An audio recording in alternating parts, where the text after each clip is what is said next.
இதுக்கு தைரியம் எப்படி வந்துச்சு என் மேல் கை நீட்ட? என்ன நினைச்சுக்கிறே? உன்னைப் பத்தி என் ஆண்மையையே சவால் வைக்கிறாய் நீ. இப்போ பார், நான் உன்னோட என்ன பண்றேன்? ஒரு பக்கம் உன் அண்ணன் என் சகோதரியை ஓட்டிக்கொண்டு ஓடுகிறான். இன்னொரு பக்கம் நீ என்மேல் கையோட்டுற. என்மேல், சாவேஸ் ஷாஃப் மேல். சாவேஸ் அவளை படுக்கையில் கொஞ்சம் பலமாக தள்ளி தன் சட்டை பொத்தானை பிளவு செய்தான். சஷா ஸ்தம்பிக்க, இல்லைன்னு தலையை அசைத்தாள். அவளுக்குள் அந்த சாவேஸ் ஷா மாதிரியான ஹிட்ஜ் பில்டர், கட்டபடையாலத் தோன்றும் கும்பல் மாதிரி ஆனாளுக்கு எதிர்த்துப் போற தைரியம் இல்ல. சாவேஸ் தன் சட்டையை கழட்டி எறிந்தான். அண்ணா, அவள் ஒரு ராஜவம்சத்துப் பெண். உங்களுக்கு அல்லாஹ்வின் பேரில் வண்டி வைக்கிறேன். தயவு செய்து ஒரு தவறான முடிவும் எடுக்காதீங்க. நம்மள துரோகம் பண்ணிவிடுவாங்க. அவர்களோட நட்பு நல்லதில்லை. பகைமை இன்னும் மோசம். ப்ளீஸ், தவறேதும் செய்யாதீங்க. சஷா திகிலுடன் உமரை பார்த்து சொன்னாள். அந்த நேரம் அவர் ஏதாவது பண்ணவே போற மாதிரி இருந்தார். சஷா, ஐஷல் என் உயிரு. அவள் இல்லாம நான் வாழ முடியாது. அவள நான் பிடிக்க முடியலேன்னா நான் செத்துடுவேன். உமர் தலையை பிடித்துக்கொண்டு சொன்னார். அவர் முற்றிலும் ஐஷலுக்காகவே பைத்தியமாயிட்டார். அண்ணா, தயவு செஞ்சு தலைய சுத்திக்கோங்க. நம்மளால அவங்களோட குடும்பத்துல நிக்க முடியாது. நம்மளுக்கே அந்தளவுக்கு இடமில்ல. சஷா தன் 5 வயசு பெரிய அண்ணனை ரீதியாக புரிய வைக்க முயன்றாள். ஆனா அவர் யோசிக்கிற சக்தியே இழந்துட்டாரு. கடவுளே சொன்ன மாதிரி காதல் குருடா இருக்கலாம். ஆனா சஷா பார்த்துட்டு நிஜமாவே சொல்ல முடியும். அது குருடு, ஊமா, லேமா எல்லாமே. எனக்கு உயிரை விட முக்கியமானது ஐஷல் தான். அவள் இல்லாம என்னால இருக்க முடியாது. நான் அவளை விட்டுக் கொடுக்க மாட்டேன்.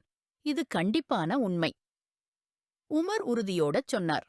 அப்போ நீங்க என்ன பண்ணப் போறீங்க? எப்படி பண்ணப் போறீங்க? யாரும் உங்கள் இருவரையும் சேர விட மாட்டாங்க. ப்ளீஸ், மறைச்சு விடுங்க இந்த திட்டத்த. நீ வாய மூடு. சிறியவளாயிருக்கேன். அதுக்கப்புறம் பேசாதே. உமர் அவளைத் திட்டினார். அவள் மௌனமாயிட்டாள். உமர் இப்போ யாரோடோ பேச ஆரம்பிச்சு வெளியே போனார். சஷா தலைப்பிடித்து அமர்ந்தாள். இனி என்ன பண்ண போறார்னு தெரியாம அவள் பயந்தா. அவள் யோசிக்கிற நேரத்திலே உமர் உள்ள வந்தார். உன் சாமானைப் பாக்கு. உடனே மாமா வீடு புறப்படு. அவர் அவசரமாகச் சொன்னார். அவர் தன் அறைக்கு சென்று அவள் பின்னாடி ஓடினாள். அண்ணா, மாமா வீடா? ஆனா ஏன்? நீங்க? எனக்காக கவலைப்படாதே. என் நோக்கம் ஐஷல என் கூட எடுத்துப் போறதுதான். நீ இப்பவே மாமா வீட்டுக்குப் போ. நான் கிளம்புறதுக்கப்புறம் உன்னோட எந்த பிரச்சனையும் வரக்கூடாது. அவர் பையிலே சாமானெல்லாம் அடுக்கிக் கொண்டே அவளுக்கு விளக்கினார். அண்ணா, இது எப்படி சாத்தியமாயிருக்கும்? நாம இங்கிருந்து போனாலும் அவங்களுக்கு தெரியாம போயிடுமா? எங்கேயாவது போனாலும், நிலத்துக்கடியில போய் ஒளிஞ்சாலும் கூட நம்மளை அவர்கள் விடமாட்டாங்க. ப்ளீஸ், இது எல்லாம் செய்யாதீங்க. நான் உங்களிடம் கையேந்துகிறேன். சஷா திகிலுடன் கேட்டாள். நான் உன்னிடம் கடைசி முறை சொல்றேன் சஷா. இந்த விஷயத்தில நீ ஒதுங்கியிரு. நான் சொல்றதை மட்டும் செய். அமைதியாக உன் சாமானை பேக் பண்ணி மாமா வீட்டுக்குப் போ. எனக்கு மறுபடியும் சொல்ல வச்சாதே. போ இங்கிருந்து. உமர் கடுமையாக திட்டியவாறு அவளை அறைக்குள் இருந்து வெளியே தள்ளிவிட்டான். அந்த நேரம் அவர் ஐஷலோட தொடர்பில இருந்தார். சஷா புரிந்து கொண்டாள். அவர்கள் இருவரும் ஓடித் தப்பிவிட பிளான் பண்ணிக்கிட்டிருக்காங்க. அவள் தன் அறைக்கு வந்ததும் படுக்கையின் ஓரமாக அமர்ந்தாள். பக்கத்திலிருந்த மொபைலை எடுத்து பார்த்தவுடனே அவள் கைகளே நடுங்கியது. அவள் நடுங்கும் விரல்களால் நம்பர் லிஸ்ட் திறந்தாள். ஷாவேஸ் கான். அந்த நம்பர் அவள் கண்முன்னாடி தெரிந்தது. அவளுடைய மனசு வேகமாக துடித்தது. அந்த ஆளுக்குத்தானே அவள் பயந்து பயந்து உயிரை கையில் வைத்த மாதிரி நடந்தாள். அவனிடம் எப்படி சொல்றது? உன் தங்கை என் அண்ணனோட இருட்டிலே ஓடிப்போறாள்னு. உன் வீட்டு ஜன்னல்கள் மூடி வை. சுவரு உயரமா கட்டிக்கோ. உன் மரியாதை தக்க வைக்கப்பார். எப்படி சொல்வது? அவள் கதறி கதறி அழுதாள். அவளுக்குள் தைரியமே இல்ல. அந்த இடத்திலிருந்து எழுந்து ஒரு அடியே வைக்க முடியவில்லை. ஆனால் உமரின் திட்டப்படி அவளும் தன் சாமான்களை பேக் பண்ண வேண்டிய நிலைக்கு வந்துவிட்டாள். அவள் அலமாரியிலிருந்து தேவையான பொருட்கள் எடுத்துக்கொண்டு பேக் செய்ய ஆரம்பித்தாள். ஆனாலும் கண்ணீரோ ஓயவே இல்ல. வழிந்தே வந்து கொண்டிருந்தது. அந்த நேரம் அவர் தன் ஜிம் ரூமில் பஞ்சிங் பேக் மீது தன் கோபத்தை கழித்துக் கொண்டிருந்தார். இன்று மீண்டும் ஒரு முறை அவருக்கும் தன் மாமியாருக்கும் சண்டை ஏற்பட்டது. அந்த சண்டையைத் தவிர்க்க அவர் எவ்வளவு முயற்சி செய்தாலும் அவள்தான் அவரை தக்கிக் கொண்டிருந்தாள். அந்த நேரம் அவர் முழுக்க வியர்வையால் நனைந்திருந்தார். ஆனாலும் நிறுத்தவே இல்லை. அவருடைய பிளாக் ஸ்லீவ்லெஸ் டீ ஷர்ட் நனைந்து விழுந்தது. முடியிலிருந்து வியர்வை விழுந்து கழுத்தை தொட்டு வழிந்து கொண்டிருந்தது. அந்த நேரம் திடீரென அவருக்கு மொபைல் மெசேஜ் டோன் கேட்டது. அவர் சுடுசுடுவென கையால் அடித்ததை நிறுத்தினார். ஒரு ஆழமான மூச்சை விட்டுவிட்டு டவலை எடுத்துக்கொண்டு வியர்வையை துடைத்தார். ஜூஸ் கண்ணாடியை நாக்கருக்கு அழுத்தியவாறே அவர் மொபைலை எடுத்தார். மெசேஜை பார்த்தார். நேரம் குறைவு. முடிந்தால் உன் குடும்பத்தை காப்பாத்து. அறியப்படாத நம்பரில் இருந்து வந்த அந்த தொண்டிக்கட்டிய சந்தேகப் பொழுது வார்த்தைகளைப் படித்துக்கொண்டே ஷாவேஸின் நெற்றியில் எண்ணற்ற கோட்டுகள் புலப்பட்டன. அந்த செய்தியை அவர் 2-3 முறை படித்தார். ஆனாலும் அது என்ன அர்த்தமோ புரியவே இல்லை. ஒருவேளை யாரோ எச்சரிக்கிறார்களா என்ன? என்ன ஆகும் என தெரியாமல் குழப்பமடைந்தார். அந்த நம்பருக்கு அவர் திரும்ப அழைத்தார். ஆனால் அது நிசப்தமாக மாறிவிட்டது. அவர் குழப்பத்துடன் இருந்தார். ஆனால் சொந்தமாய் எந்த முடிவுக்கும் வர முடியவில்லை. இருட்டின் நடுவில் அவள் தனது மாளிகையின் வாசலை தாண்டி வெளியேறினாள். அவளுடைய அன்புக்குரிய சகோதரர் ஷாவேஸின் நம்பிக்கையை முற்றிலும் உடைத்துவிட்டாள். அவள் அவருடைய உண்மை தங்கை இல்லை. ஆனால் உண்மையான உறவுகளையும் விட அதிகமாக அவளை நேசித்தார். ஆனால் இன்று அவள் அவளுடைய அன்பின் பெயரால் எல்லா நேசத்தையும் துறந்துவிட்டாள். உமரின் காதலுக்கு முன் மற்ற எல்லா நேசங்களும் தோற்றுவிட்டன. அவள் தனது சிறிய பேக்கை தூக்கிக் கொண்டு அந்த நேரம் பஸ் ஸ்டாண்ட் வந்தடைந்தாள். அங்கோ உமர் ஏற்கனவே காத்திருந்தார். இருவரும் ஒருவரையொருவர் பார்த்தவுடனே கண்களிலேயே சம்மதத்தை கூறிக்கொண்டு பஸ்ஸில் ஏறினர். இருவரும் தனித்தனியாக இருக்கை தேர்ந்தெடுத்தனர். பஸ்ஸில் பயணிகள் மிகக் குறைவாக இருந்தார்கள். ஆனால் பஸ் கிளம்ப தயாராகவே இருந்தது. அந்த நேரம் அவர்கள் இஸ்லாமாபாத்திலிருந்து கராச்சி வரை சாலை வழியாக பயணம் செய்யப் போகிறார்கள். 3 நாள் அந்த பயணத்தில் செலவழிக்கப்பட இருந்தது. உமர் இந்த பயணத்தை திட்டமிட்டே பஸ் மூலமாக எடுத்துக்கொண்டார். ஏனென்றால் அவர்களை எங்கும் தேட முடியும். ஆனால் யாரும் பஸ்ஸுக்கு சந்தேகிப்பதில்லை. அது அவருடைய எண்ணம்தான். பஸ் சாலையில் வேகமாக செல்லும் வேகத்தில் இருந்தது. இருவரும் தங்கள் துடிக்கும் மனசை சமாதானப்படுத்திக் கொண்டு மொபைலில் ஒன்றுக்கொன்று தொடர்பில் இருந்தனர். ஐஷல் வீட்டிலிருந்து வெளியேறியவுடனே தன் பழைய மொபைலை அங்கேயே விட்டுவிட்டாள். அவள் எடுத்துச் சென்ற மொபைல் உமர் அவளுக்காக வாங்கிக் கொடுத்ததுதான். அந்த சிம் நம்பர் மட்டும் உமரிடம் இருந்தது. பஸ் நகரத் தொடங்கியவுடனே உமர் தன் சகோதரி சஷாவுக்கு கால் செய்தான். சஷா உமர் வீட்டிலிருந்து கிளம்பிய பின்பு 1 மணி நேரத்தில் திரும்பிவிட்டாள். அவளையும் உமர் பிஷாவருக்குப் போகும் பஸ்ஸில் ஏற்றி மாமா வீட்டுக்கு புறப்படச் செய்திருந்தான். ஆனால் உமர் பஸ்ஸில் ஏறியவுடன் சஷா பஸ்ஸிலிருந்து இறங்கி திரும்பி வீட்டுக்கே வந்துவிட்டாள். அவள் இப்போதுதான் வீட்டை அடைந்திருந்தாள். அவள் மொபைலில் உமரின் கால் வந்தது. 1 நிமிடம் பதற்றமடைந்தாள். ஆனாலும் தைரியம் கொண்டவள் கால் ரிசீவ் செய்தாள். நீ சுபராக இருக்கியே சஷா? எந்த பிரச்சனையும் இல்லையே? உமரின் குரலில் கவலையாயிருந்தது. பிரச்சனைகள் இப்போதான் ஆரம்பமாகப் போகுது அண்ணா. சஷா எரிந்த மாதிரி பதில் சொன்னாள். நீ மாமா வீட்டில்தான் இருக்கணும். நான் மீண்டும் தொடர்பு கொள்ளும் வரை அங்கேயே இரு. அண்ணா, இதை என்ன சொல்றீங்க? நீங்க என்கிட்ட எல்லா தொடர்பையும் கட் பண்ண போறீங்களா? சஷாவின் இதயம் ஒரேபடியாக கசிந்தது. ஆமாம், கட் பண்ண வேண்டியதுதான். நாளைக்கு உனக்கு பிரச்சனை வந்துடக்கூடாது என்பதற்காகத்தான். அவர் மெதுவாக புரிய வைத்தார். உனக்காக இல்ல, உங்க ஆதங்கத்துக்காக பயப்படுறீங்க. என்னை பயன்படுத்தி ஷா ஃபேமிலி உங்கள கண்டுபிடிக்குமோ, ஐஷலையும் உங்களையும் பிரிக்குமோன்னு பயம்தானே? நீங்க கவலைப்பட வேண்டாம். நான் தான் உங்க மேலிருந்து எந்த தொடர்பையும் வைக்க மாட்டேன். எந்த பிரச்சனையிலையும் கூட. அப்புறம் நீங்களும் எனக்கு மீண்டும் கால் செய்யாதீங்க. சஷா காயம் மற்றும் கோபத்துடன் பேசியவுடன் கால் துண்டித்து விட்டாள். கேஷ், அவள் தெரிஞ்சிருக்கலாம்.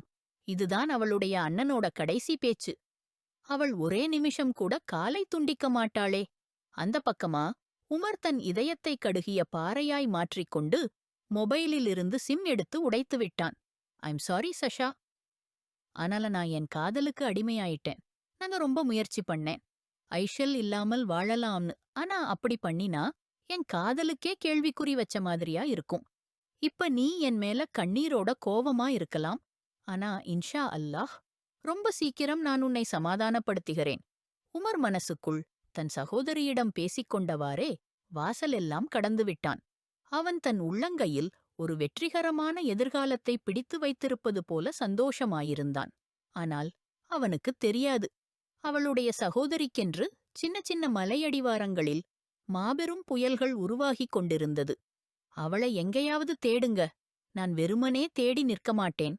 எனக்கு காலை ஒளியிலிருந்து முன்னாடியே அவளை மாளிகைக்கு திரும்பக் கொண்டு வரணும். இல்லனா நீங்க எல்லாரும் செத்துப்போவீங்க. ஷாவேஸ் தனது கைபேசியில் உள்ள ஆட்களிடம் வெறித்தனமாக கர்ஜித்தார். அந்த பக்கம் கரண்பெகம் மிகுந்த பதற்றத்தோடு இருந்தார். அவருக்கு ஐஷலின் பாதுகாப்பு பற்றிய கவலை அதிகமாயிருந்தது. ஷாவேஸ் அவருக்கு சொந்தமல்ல, ஆனால் ஐஷல் அவருடைய சொந்த மகள்தான். அந்த நேரம் ஷாவேஸ் அவரை பார்த்து எரிந்த பார்வையுடன் பார்த்தபோது அவர்கள் தரையில் மறைந்து போவது போல் அவருக்குத் தோன்றியது.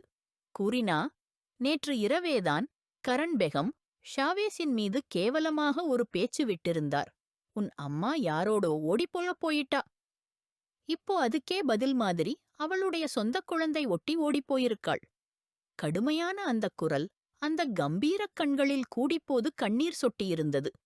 இன்று முதல் முறை அந்த ஆகங்காரியான பெண்ணுக்கே துன்பம் தெரிய வந்தது. ஷாவேஸ் அந்த நேரம் முழுக்க தன் ஆட்களைப் பரப்பி முழு பகுதியிலேயே அவர்களை களத்தில் இறக்கிவிட்டார். இருட்டின் நடுவிலேயே தகவல் வந்திருந்தது. அவளுடைய தங்கை வீட்டின் வாசலைக் கடந்து வெளியேறிவிட்டாள். அவனது சினம் எடுக்கும் அளவுக்கு அதிகமாக இருந்தது. அவள் எங்க இருக்கிறாளோ என்பதற்காக அவன் தன் ஆட்களால் வீதியெல்லாம் விசாரணை நடத்தியும் ஐஷலின் பெயர் சுட்டிக்காட்டப்படவே இல்லை. அவள் தன் மொபைலையும் வீட்டிலே விட்டுவிட்டு போனாள். இப்போது ஷாவேஸ் அந்த மொபைலை வைத்துக்கொண்டு அவள் யார் யாருடன் தொடர்பில் இருந்தாளோ என்பதை கண்டுபிடிக்க முழு முயற்சியையும் எடுத்திருந்தான். அப்பொழுது அவனுக்கு தேடி வந்ததும் கிடைத்துவிட்டது. நம்பர் இல்லை என்றாலும் கேலரியில் ஒரு படம் கிடைத்தது. அந்த புகைப்படத்தில் ஐஷல் ஒரு ஆணுடன் நின்றிருந்தாள். அவர்களுடன் ஒரு முகமூடியுடன் ஒரு பெண். அந்த ஆணை அவன் அறியவில்லை. ஆனால் அந்த முகமூடி அணிந்த பெண்மணியை அவன் அவளுடைய கண்களிலிருந்து ஓரமாகத்தான் கண்டுபிடித்து விட்டான். இல்லாம போச்சுன்னா இவ்வளவு நெருக்கமான நட்பு இருக்கா? ஏதாவது அவளுக்குத் தெரிந்திருக்கும்.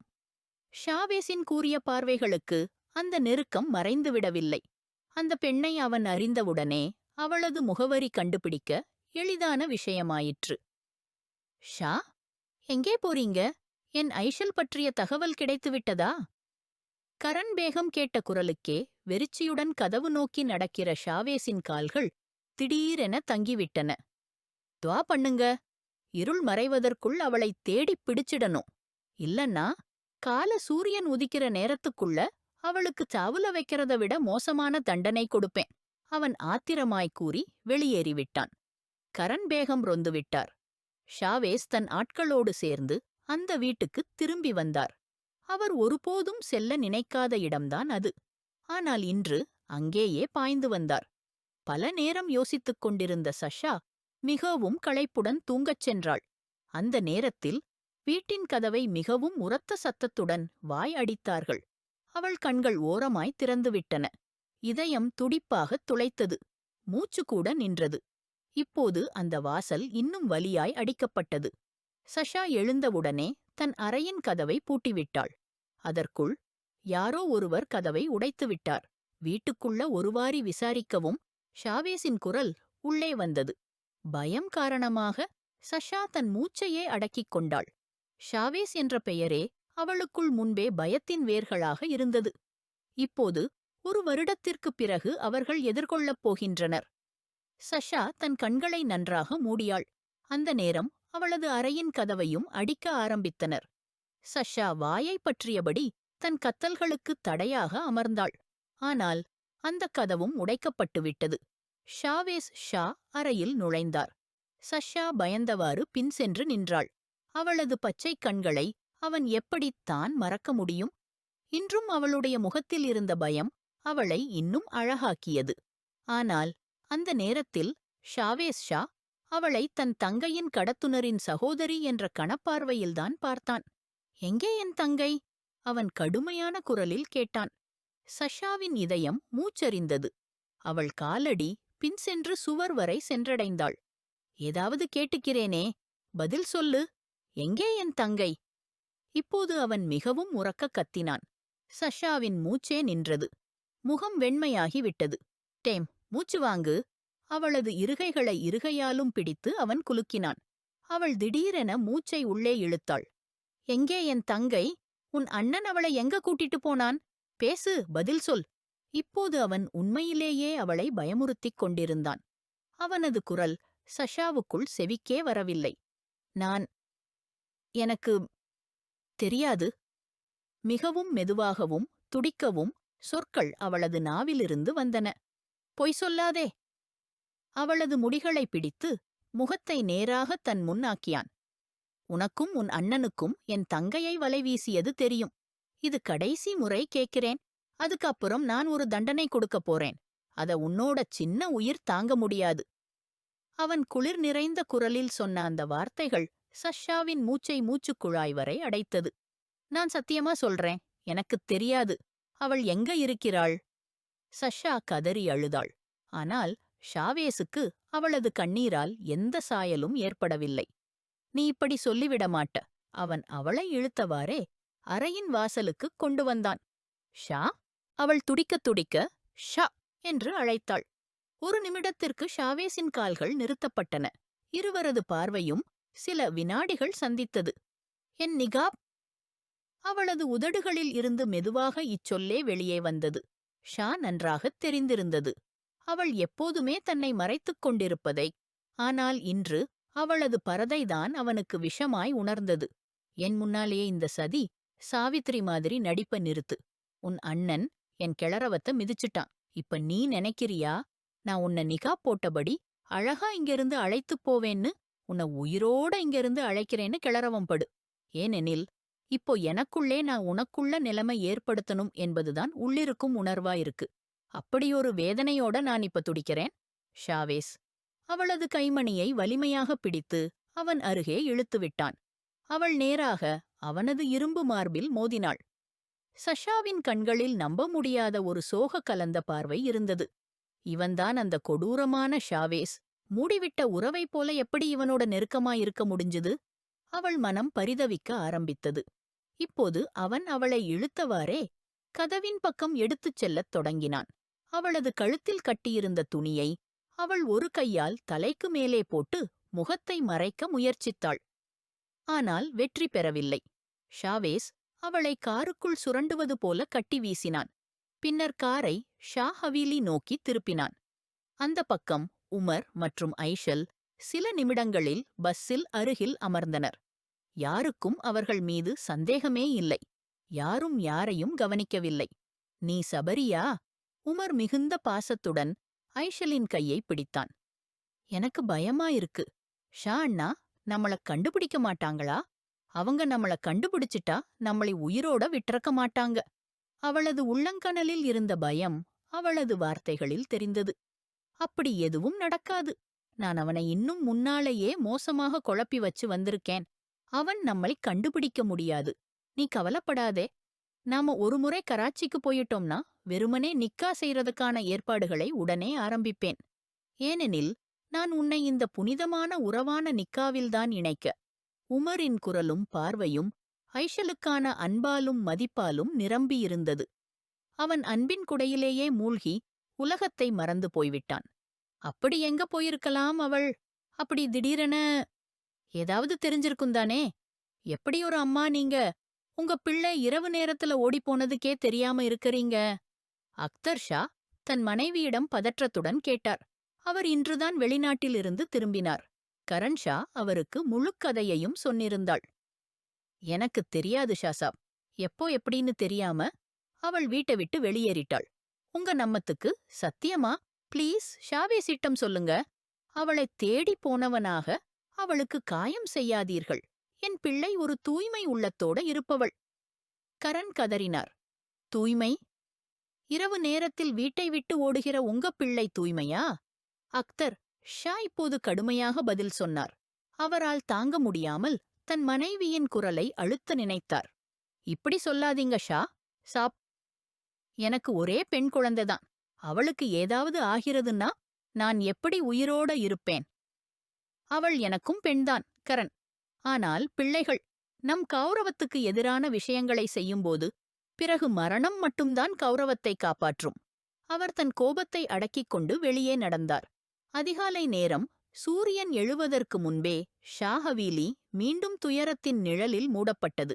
ஷாவேஸ் சஷாவை ஹவீலியின் கைத்தட்டில் அடைத்துவிட்டான். அவள் அழுதாள், கதறினாள். ஆனால் ஷாவேஸ் ஒரு வார்த்தையும் கேட்கவில்லை. அவளை கைத்தடைத்த அறையின் கதவை பூட்டி உள்ளே இருட்டில் விட்டுவிட்டு புறப்பட்டு விட்டான். அந்த நேரத்தில் அவன் கடுமையான சினத்தில் முழுவதும் மூடப்பட்டிருந்தான். அவனுக்கு அவன் கோபத்தை அந்தப் பெண்ணிடம் காண்பிக்க மனமில்லை. அதனால் தற்காலிகமாக அவளை ஹவீலியின் ஒரு ஸ்டோர் ரூமில் அடைத்துவிட்டு சுயமாக உள்ளே திரும்பிச் சென்றான். அவனது எதிரெதிராக அக்தர் ஷா வெளியே வந்தார். ஷாவேஸ், எங்கே இருந்தாய் நீ? ஐஷலை பற்றி ஏதாவது தகவல் கிடைத்ததா?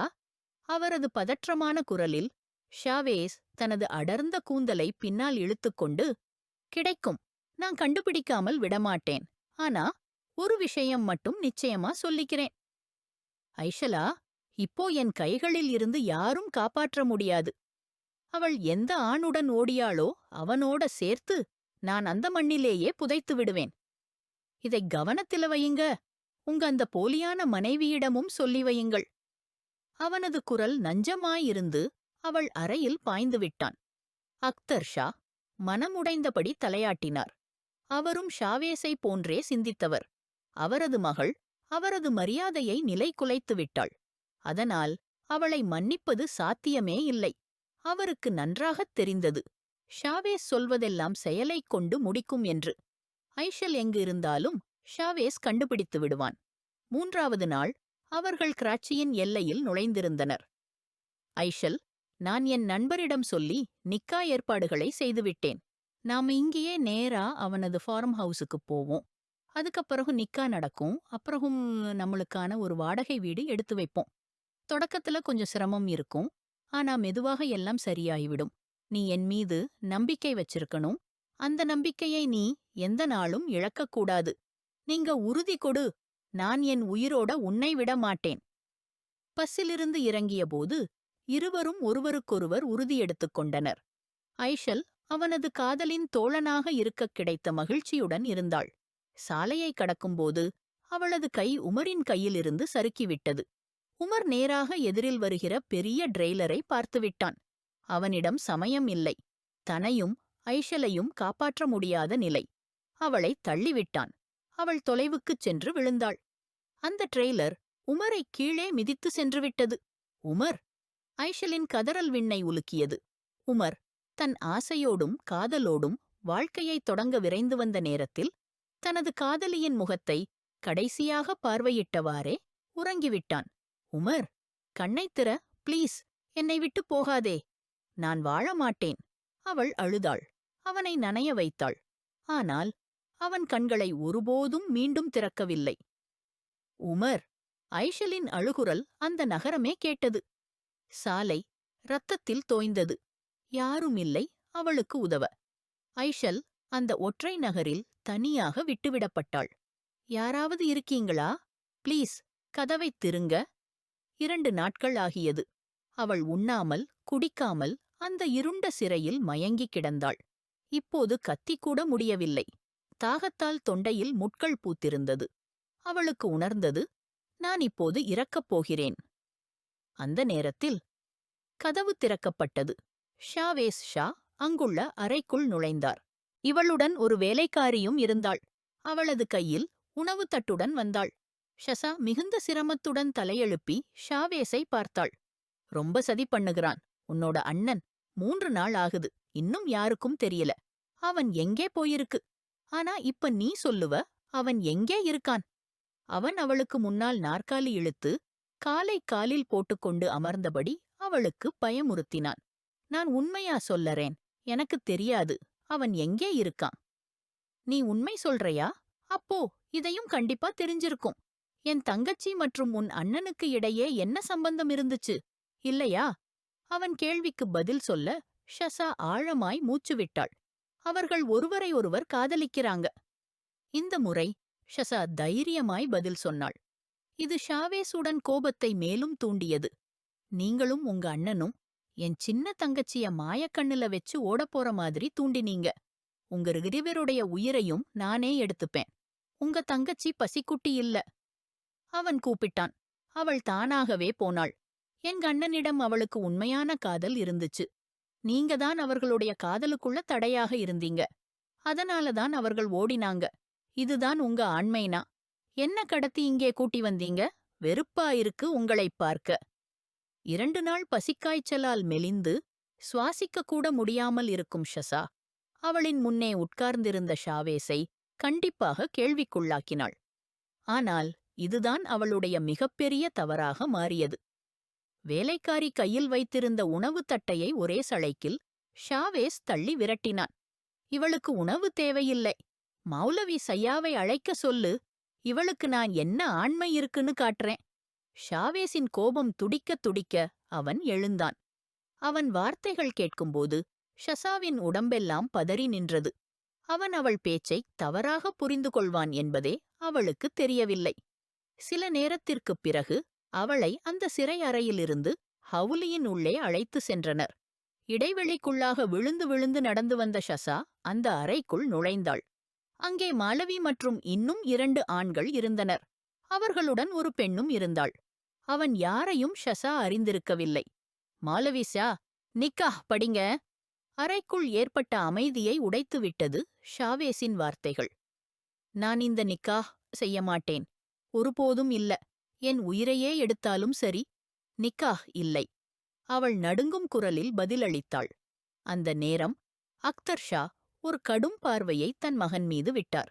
உடனே ஷாவேஸ் எழுந்தான். ஷசாவின் கையை பிடித்து வேறு ஒரு அறைக்குள் அழைத்துச் சென்றான். கதவை இமைக்கும் நேரத்தில் மூடிவிட்டு அவளை ஒரு சுவரில் தட்டி நின்றான். நீ நிக்காஹ் செய்ய மறுத்தா உன் அண்ணனின் உடம்பு துண்டாக கூட நம்மிடம் கிடையாது. அவனை இத்தனை வேதனையுடன் கொன்று வைப்பேன். நீ என் ஆண்மை என்னவென்று வருத்தப்படுவி. உன் அண்ணனின் சகோதரி என்பதற்கே உனக்கே சுமையாகும். உன் அண்ணனை வாழ வைத்திட விரும்புகிறாயா? அப்போ நிக்காஹ் செய். இல்லையென்றால் நிக்காஹ் இல்லாமலேயே உன்னால் என்ன செய்வேன் என்பதை நினைக்க முடியாது. உன் உடம்பை நாய்களுக்கு போட்டு விடுவேன்.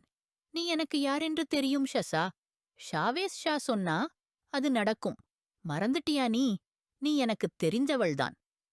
அவனது இந்த அச்சுறுத்தலைக் கேட்டபோது ஷசா பயந்தவாறு அவனை பார்த்தாள். நீ நிக்காஹ் இல்லாமலே என்னை தடுக்கிறதைக் காண விரும்பலையே. அப்போ அமைதியா இந்த நிக்காஹன் செய்யலாமா? சரிவு ஏற்படும் உடலுடன் ஷசா சற்றே நிலைத்தாள். அவளுக்கு உதவாமல் இருந்திருந்தால் அவள் தரையிலேயே விழுந்திருப்பாள். ஆனால் ஷாவேஸ் அதை கவனித்து விட்டான். அதனால் ஒரு கணத்திலும் அவளின் கை விட்டுவிடவில்லை. அப்படியே அவன் தந்தையின் முன்னிலையில் அந்த நிக்காஹ் முடிந்தது. எனக்கு புரியல. ஷாஹ்வேஸ் அந்த பொண்ணோட அண்ணன்தான் என் தங்கச்சிய கடத்தி என் கௌரவத்துக்கு குத்து வச்சான். அவனா ஈஷால். அவள வீட்டிலிருந்து ஓட வச்சிட்டான். ஆனா நீ அவன் சகோதரியோட நிக்காஹ் பண்ணிட்ட. இது என்ன செய்ய நினைக்கிறேன்னு எனக்கு புரியவே இல்ல. அக்தர் ஷாவுக்கு ஷாஹ்வேஸின் முடிவு எதுவுமே புரியவில்லை. அவன் மனதுல என்ன இருக்கு என்பதையும் அவர் உணர முடியவில்லை. அப்பா, நீங்க புரியவே மாட்டீங்க. இன்னும் 2 நாள் ஈஷால் உங்க முன்னாடியே நிக்கா இருப்பா. அவன் அவ்வளவுதான் சொல்லி தனது அறைக்குள் செல்ல முயன்றான். ஆனால் வழியில் கிரண் பீவி அவனைத் தடுத்து நிறுத்தினார். அப்புறமா? அவள் கையில் சிக்கிக் கொண்டான் ஷாஹ்வேஸ். நிக்காஹுக்குப் பிறகு ஷாஹ்வேஸ் ஷசாவை தன் அறைக்குள் அனுப்பி வைத்தான். இப்போ அவன் தனக்கே எதிரான வார்த்தைகளை பேசியதற்கான தண்டனையை அவளுக்கு கொடுக்கப் போனான். அவன் அறைக்குள் வந்தவுடன் ஷசா பயந்து தானாகவே நின்ற இடத்திலிருந்து எழுந்தாள். அவளது உடம்பு நடுங்கியது. ஆனால் அப்படியிருந்தும் தைரியமானவளாய் அவள் தன் காலை நிலைப்பட வைத்துக் கொண்டாள். அவளது பார்வை முழுமையாக பயத்தால் நிரம்பியது. அந்த நேரத்தில் அவள் பார்த்தது ஒரு மனிதனல்ல, ஒரு உருக்கிமிழும் எரிமலையை. அவளுக்குத் தெரியும், அவள் சொன்ன வார்த்தைகளுக்காக அவளுக்கு இப்போது கொடூரமான தண்டனை கிடைக்கப் போகிறது. அவள் ஷாஹ்வேஸ் உள்ளிருக்கும் பேரழிவை தூண்டிவிட்டாள். இப்போ அவளை அவனது கோபத்திலிருந்து யாராலும் காப்பாற்ற முடியாது. அவள் ஒருத்தியாய்தான் இருந்தாள், அந்த உண்மையிலேயே நிறைந்த. ஆனால் அவளுக்கு புதிய நகரத்தில் அவளுடைய உடலை எடுத்துச் சென்றிருந்தார்கள் ஏதி சேவையாளர். ஆனா அவள் அங்கேயே சிற்பம் போல் அமர்ந்து கொண்டிருந்தாள். காலை முதல் மாலையாகிவிட்டது. அவள் தனது இடத்திலிருந்து நகரவே இல்லை. அவளுக்கு எதுவுமே புரியவில்லை. அவளது மனம் குழப்பத்தில் மூழ்கியிருந்தது. அவள் இங்கு வந்தது ஒரு வாழ்க்கை அமைக்க, ஆனால் அவள் வாழ்வு தொடங்குவதற்கு முன்பே அழிந்து போனது. உமர் அவளை விட்டுவிட்டு போனான். ஏய் பொண்ணு, யார் நீ? அங்கே வந்த ஒரு மூதாட்டி கேட்டாள். அவள் கழுத்தை திருப்பி அந்த மூதாட்டியை பார்த்தாள். அவள் ஏதோ பிச்சை கேட்பவள்தான். ஆனால் கோபத்துடன் ஈஷாலை கடுமையாக பார்த்தவளாக இருந்தாள். ஏய், உன்னைக் கேட்கிறேன், யாரு நீ? இங்கே என்ன பண்ணிட்டு இருக்க? போடா இங்கிருந்து, இது என் இடம். அந்த மூதாட்டி கடுமையாக ஈஷாலை நோக்கி கூச்சலிட்டாள். ஈஷால் அமைதியாய் தன் பையை மார்போடு அழுத்திக் கொண்டு அங்கிருந்து மெதுவாக நகர்ந்தாள். அவள் சிறிய சிறிய அடிகளை எடுத்து நடைபாதையில் நடக்கத் தொடங்கினாள். அவளது மனம் வேறு உலகில் சிக்கிக் கொண்டிருந்தது. அப்போது திடீரென ஒரு கார் அவளருகே வந்து நின்றது. ஈஷால் அதை கவனிக்கவே இல்லை. ஆனால் காரிலிருந்து இறங்கியவனோ ஈஷாலை பலவந்தமாக இழுத்து காருக்குள் தள்ளி வைத்தான். அந்த மூதாட்டி அத்தனையும் தொலைவில் இருந்து பார்த்துக் கொண்டிருந்தாள். கார் ஈஷாலை கடத்திக் கொண்டு சென்றுவிட்டது. அந்த மூதாட்டி தன் பக்கத்தில் இருந்த சாமான்களை வைக்க ஆரம்பித்தாள். அவள் அந்தச் சம்பவத்தை ஒரு சாதாரண நிகழ்வைப் போலவே தவிர்த்துவிட்டாள். அதுவே அங்கே தினசரி நடக்கிறது போல். நீ எப்படி துணிச்சலா என் மேலே சோம்பல் தூக்குறே? நீ என்ன நினைக்கிறே உன்னையே? நீ என் ஆண்மையையே கேள்விக்குள்ளாற்றே. இப்போ பாரு என்ன பண்ணுறேன்னு. ஒரு பக்கம் உன்னோட அண்ணன் என் தங்கச்சியை கடத்திக்கிட்டு போறான். இன்னொரு பக்கம் நீ என்ன மேலே குற்றம் சொல்றே? நானா? ஷாஹ்வேஸ் ஷாவா? அவளது எதிர்பாராத எதிர்வினைக்கு அவன் பிச்சியாக வெறித்துச் சால்லி அவளை படுக்கைக்குத் தள்ளினான். அவளின் எதிர்காலத்தை இருட்டாக்கும் அச்சத்துடன் தனது கமீஸ் பட்டன்களை திறக்கத் தொடங்கினான். அதைப் பார்த்த ஷசா திகைத்து முட்டாளாய் தலையிலே இல்லன்னு கூறினாள். ஆனால் எதுவுமே அவனை தடிக்கவில்லை. அவளுக்குள்ள அந்தளவுக்கு தைரியம் இல்லை. ஏனென்றால் ஷாஹ்வேஸ் ஷா என்பது ஒரு மாபெரும் பளிச்சிடும் உடல் கட்டமைப்புடைய ஆணும் பயமுறுத்தும் தோற்றமும் உடையவனும். அவன் தன்னுடைய கோபத்தில் தன் மேலுள்ள சட்டையை எறிந்துவிட்டு அவளிடம் நடந்து வந்தான். அவளது தோள்களை பிடித்து முகத்தை அருகில் கொண்டு வந்தான். இன்று உனக்கு உன் வார்த்தைகளுக்கான பதிலை நான் தரப்போகிறேன். உனது அண்ணனின் தவறு கூட நீயே அனுபவிக்கப் போகிறாய். அந்த நேரத்தில் ஷாஹ்வேஸ் ஷா உணர்வுகளால் முடங்கியவன். கிரண் பீவி மூலம் அவனது மனதில் ஊன்றிய நம்பிக்கை தொல்லை சரியானது தவறானது என்ற எல்லையையும் தூக்கி எறிந்தது. அவனது மனதில் ஒலித்தது, தஃப் உன் ஆண்மையின் மீது இதுதான் ஷசா அவன் மீது வைத்த குற்றச்சாட்டு. அதை அவன் ஏற்கவே முடியவில்லை. அவள் முன்னால் அவனது பெருமையை கேள்விக்குள்ளாக்கியது. அது கூட ஒரு வேலைக்காரி முன்னிலையில் அவனுடைய மனம் சுமக்கவில்லை. தயவு செய்து ஷா, எனக்கு மன்னிப்பு தாருங்கள். தவறுதலாக என் வாயிலிருந்து வந்துவிட்டது. அவள் அழுதபடி கேட்டாள். ஆனால் ஷாஹ்வேஸ் எந்தக் கருத்தையும் ஏற்கவில்லை. அவனது கோபம் அனைத்தையும் மூடிக்கொண்டு வந்தது. அந்த மென்மையான உயிர் அவனுடைய கடுமையை தாங்க முடியாது என்பதை அவன் மறந்துவிட்டான். அவன் கோபத்தில் கட்டுப்பாட்டை இழந்தான். அவனது மனம் தெளிந்ததும் அந்த வன்முறை நிறைந்த தருணம் முடிந்ததும் அவன் ஆழ்ந்த தூக்கத்தில் விழுந்தான். ஆனால் ஷசா?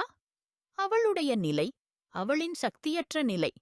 அவளது மூச்சுக்கள் கூட இறைவனிடம் முறையிட்டுக் கொண்டிருந்தன. அவள் எந்தத் தவறும் செய்யவில்லை. ஆனாலும் அவள் அந்த தண்டனையை அனுபவிக்க நேர்ந்தது. அவளது வலியை அவளும் அவளது இறைவனும் மட்டுமே அறிவார்கள். இதே சமயம் ஈஷால் 3 இளைஞர்கள் அவளைக் கடத்தினர். அவள் மெலிந்த, ஆதரவின்றி தரையில் கிடந்தாள். அவளது மனதில் ஒரே ஒரு எண்ணம், இது என் தவறுகளுக்கான தண்டனைதான். அவளது கண்களில் இருந்து ஒரு நீர்த்துளி விழுந்தது. அவளுக்குத் தன்னுடைய அண்ணன் ஞாபகம் வந்தான். எப்போதும் அவளை காப்பாற்றுவான். இப்போது அவளுக்கு எவரும் இல்லை. அவள் வீட்டை விட்டு தப்பியதற்காக தன்னுடைய குடும்பத்தின் நம்பிக்கையை எரித்தவளாக, இறைவா, நான் என்னை மன்னிக்க மாட்டேனோ? நீயாவது ஒரு நிழலாவது தருவாயா? ஒருபுறம் அவள் தன்னுடைய பிழைகளுக்காக அழுதாள். மறுபுறம் ஷாஹ்வேஸ் ஷா தனது செயலில் பயந்து விழித்தான். காலை விழித்தவுடன் அவனுக்கு தலை சுற்றியது. அவன் தன்னுடைய உடலை பார்த்தான். அவனிடம் ஆடை இல்லை. அவனுக்கு அருகில் யாரோ உறங்கிக் கொண்டிருந்தது. அவளது முதுகை பார்த்தவுடன் அவன் பதறி நின்றான். அவள் ஷசா?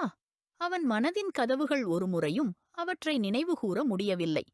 நான் உணர்வுடன் இருந்திருந்தால் ஏன் நினைவிருக்கவில்லை? அவன் பயந்து விட்டான்.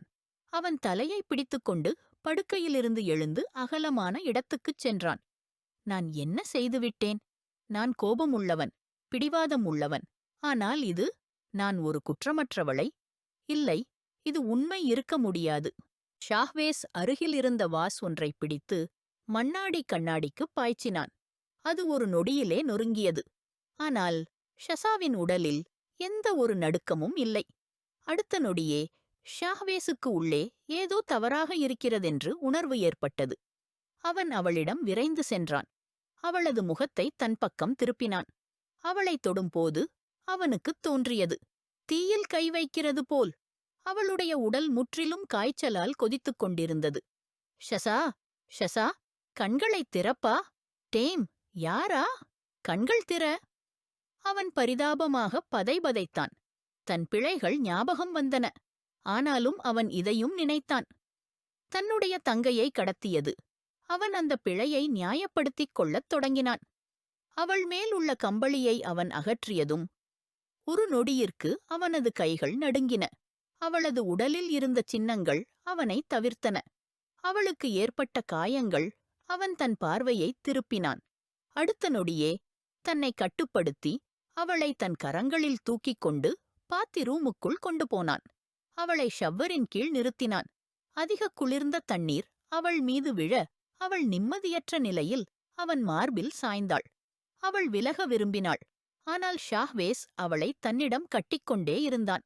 ஓர் நொடி இருவரும் அந்த நீரில் நனைந்தார்கள். ஷசா, அவள் அந்த நிலையில் விழுந்தபோது அவளால் எந்த எண்ணமும் இயலவில்லை. அவள் அந்த நேரத்தில் ஷாஹ்வேஸின் மார்பிலேயே பதைக்கிறாள். அவளது பரிதாப நிலை அவனது தாங்க முடியாத மனக்கசப்பை தூண்டியது. அவன் ஷவர் தண்ணீரை நிறுத்தினான். அவளுக்காக பாத்ரூம் ரோப் அணிவித்தான். அவளை மெதுவாகத் தூக்கி வெளியே கொண்டு வந்தான். படுக்கையில் அவளை வைத்தான். இதற்கு பொறுப்பானவன் நான்தான். ஆனால் இதற்குப் பின்னே வேறு யாரோ இருக்கிறார்கள். அவன் கண்களை மூடிக்கொண்டு தன் குற்ற உணர்வை தோற்கடிக்க முடியாமல் போராடினான். ஏன் ஏன் நான் அவர்கள் சதியை புரிந்து கொள்ளவில்லை? ஏன் நம்பினேன் அந்த சோதனை மாமியார் மாதிரி நடிப்பவளை? அவள் எனக்கு தாயாக இருந்தாள். ஆனால் அவளின் நாடகம் என்னை மனிதனாக இருக்க விடவில்லை. ஷாஹ்வேஸின் உள்ளம் கிரணுக்காக வெறுப்பில் நெரித்தது. பக்கத்தில் படுத்திருந்த ஷசா துயிலிலும் வலியில் அழுதாள். அவளது உடலில் ஒவ்வொரு துளியிலும் வலியிருந்தது. ஷசா, நீ சரியாய் இருக்கியா? அவன் அவள் அருகில் அமர்ந்தான். அந்த நொடியிலே ஒரு வருடம் பழைய ஷாஹ்வேஸ் அவன் உள்ளத்தில் மீண்டும் பிறந்தான். அவன் ஒரு காலத்தில் மிகுந்த பாசமுடன் அவளிடம் பேசினான். ஆனால் ஒரு தவறான புரிதலில் அவன் அவளை விட்டுவிட்டான். ஆமாம், அவள் வேறு ஒருவரை காதலிக்கிறாள். அதுதான் எனக்கு சொன்னார்கள். அதற்குப் பிறகு அவன் வேகமாக விலகிச் சென்றான். அவளிடம் தனது உண்மையான காதலை சொல்ல முடியவில்லை. அதற்குப் பதிலாக அவளை கொடுமைப்படுத்தத் தொடங்கினான். அவர்கள் இருவரும் ஒரே பல்கலைக்கழகத்தில் படித்தார்கள். அவன் சினியர். அதிகமாக நேரம் செலவழிக்கவில்லை. ஆனால் இருவருக்கும் இடையே எப்போதும் சண்டைதான்.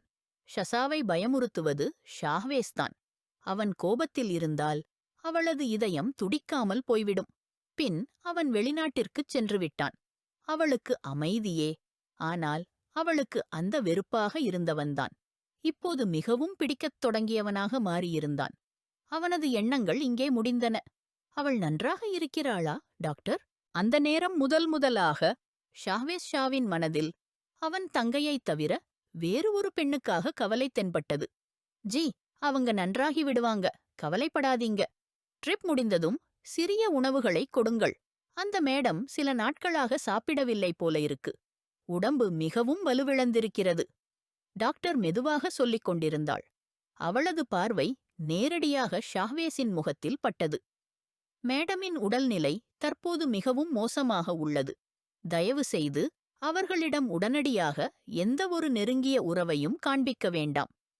அவளது கழுத்தில் தெரிந்துள்ள சில குறிகள் அவள் அனுபவித்த வலியின் அடையாளங்களாக இருந்தன. அவற்றைப் பார்க்கும்போது ஷாஹ்வேஸ் தலையைத் திருப்பினான். அவனுக்குள் வித்தியாசமான ஒரு மானம் ஏற்பட்டது. ஆனால் யாரும் அவனை மானப்படுத்துவதை அவன் ஏற்கவே இல்லை. டாக்டர் வெளியே சென்றதும் அவன் மீண்டும் உள்ளே வந்து மருந்துகளை பார்த்துக் கொண்டிருந்தான். அவருடைய மொபைல் அழைக்க ஆரம்பித்தது. அதில் தோன்றிய அந்த அன்னோன் நம்பர் அவனை ஆழமாக பதற வைத்தது. ஹலோ அண்ணா, அண்ணா, இது உங்கள் இஷா? அண்ணா, தயவு செய்து என்னை காப்பாற்று. அவர்கள் என்னை அடிக்கிறார்கள். என் உடம்பை, என் உயிரை. நான் சாகிடுவேன். தயவு செய்து. அவளது வலிய குரல் அண்ணனின் உள்ளத்தை அசைத்தது. இஷா, நீ எங்கே இருக்கிறாய்? கராச்சி, அண்ணா. அவளது அழுகை, அவளது குரல். அவன் கேட்கும் முன்பே அழைப்பு துண்டிக்கப்பட்டது. Hello, hello, Isha? அழைப்பு முடிந்துவிட்டது. மீண்டும் முயற்சித்தான். ஆனால் நம்பர் முடக்கப்பட்டிருந்தது. அவளது சொற்கள், அவர்கள் மூவரும் சேர்ந்து என்னை. அவனது மனதை கிழித்து எறிந்தது. அவன் இருகைகளால் தலையை பிடித்துக்கொண்டு உயிர் துளைக்கும் ஓசையுடன் கூச்சலிட்டான். அந்த சத்தத்தில் அதுவரை சுயமறியாமையில் இருந்த ஷசா நடுங்கினாள். அவனது தங்கையை அவளுடைய சகோதரன் கூட்டிக் கொண்டு போனான். இப்போது அவன் ஷசாவை கவனித்துக் கொண்டிருக்கிறான். அவளது தங்கை, அந்த வன்கொடுமை, மற்றுமொரு அண்ணனாக இருப்பவனாக நான் என்ன செய்கிறேன்? ஷாஹ்வேஸின் கோபம் மிகுந்து உச்சத்தில் சென்றுவிட்டது. அவன் மருத்துவ கருவிகளை எறிந்துவிட்டான். ட்ரிப் ஸ்டாண்ட் விழுந்தது. ஷசாவின் கையில் இருந்த கானுலா கிழிக்கப்பட்டது. இடத்தில் ரத்தம் ததும்பியது. ஆனால் ஷாஹ்வேஸ் எந்தக் கவலையும் காட்டவில்லை. அவனது மனம் நிறைந்த ஆவேசம் அவனை சிந்திக்க விடவில்லை. அவள் அதிர்ஷ்டவசமாக உறக்கத்தில் இருந்ததால் அந்த நேரத்தில் அவரது கோபத்தால் தாக்கப்படவில்லை. அவனது முகம் கடினமானது. மொபைலை எடுத்தான். கராச்சி டிக்கெட்டுகள். உடனடியாக அந்த நம்பரை அவனது நம்பக நண்பனுக்கு அனுப்பினான். இவன் எங்கே இருக்கிறான் என கண்டுபிடி. அவன் சோகமாக கண்கள் மூடியபடி கீழே பார்த்தான். அங்கே ஷசாவின் கையின் கீழ் தரையில் ரத்தம் மாவுனமாக குளிர்ந்த முகத்துடன் அவள் கைக்கு பாண்டேஜ் செய்தான். அவளது தலைமுடியின் பின்னே கையால் தாங்கி அவளை மெதுவாக தன்னிடம் சேர்த்தான். ஷசா புக்காரி, நீ செத்துவிட மாட்டாய். என் தங்கைக்கு அவன் என்ன செய்தானோ அதையெல்லாம் நான் நீண்ட நாட்கள் வரைக்கும் உன்னிடம் உணர வைப்பேன். அவன் அவளது காதில் மெல்ல நெருங்கி சொன்னான். என் வருகைக்காக காத்திரு. நான் திரும்பி வந்து உன்னிடம் கணக்கெடுப்பேன். அவளது காதின் நுனியை கடித்தவுடனே எழுந்துவிட்டான். வெளியே வந்தவுடனே அவன் கண்ணில் பட்டது காலாருகையா, அவனது நம்பிக்கைக்குரிய நெஞ்சிற்கும் பழைய வேலைக்காரியும். அவன் அவர்களிடம் எல்லாவற்றையும் கூறினான். இப்போது அவன் கராச்சிக்கான விமானத்தில் ஏறியிருந்தான். அங்கு ஒரு பயங்கரம் காத்திருந்தது. இஷாலின் பொறுமைக்கும் இன்றே முடிவு வந்துவிட்டது. அவள் அழுது அழுது கண்ணீரில் சோர்ந்து போயிருந்தாள். ஆனால் அந்த கொடூரங்களில் ஒருவரும் அவளுக்கு கருணை காண்பிக்கவில்லை. 2 நாட்களாக அவள் அந்த இடத்தில் அடைக்கலமாக வைத்திருந்தாள். அந்த 2 நாட்களில் அந்த 3 ஆண்களும் அவளின் உடலை கொடுமைப்படுத்தினர். அவளுக்கு வாழும் ஆசையே தீர்ந்துவிட்டது. உயிரை வாங்கிக் கொள்ள வேண்டும் என எண்ணினாள். வலி மற்றும் அவமானத்தால் மிகவும் ஆபத்தான முறையில் ஒரு ஆள் கைபேசியை மறைத்து வைத்து தன் அண்ணனுடன் தொடர்பு கொண்டாள். அந்த செயலை அவளுக்கு மட்டும்தான் தெரியும்.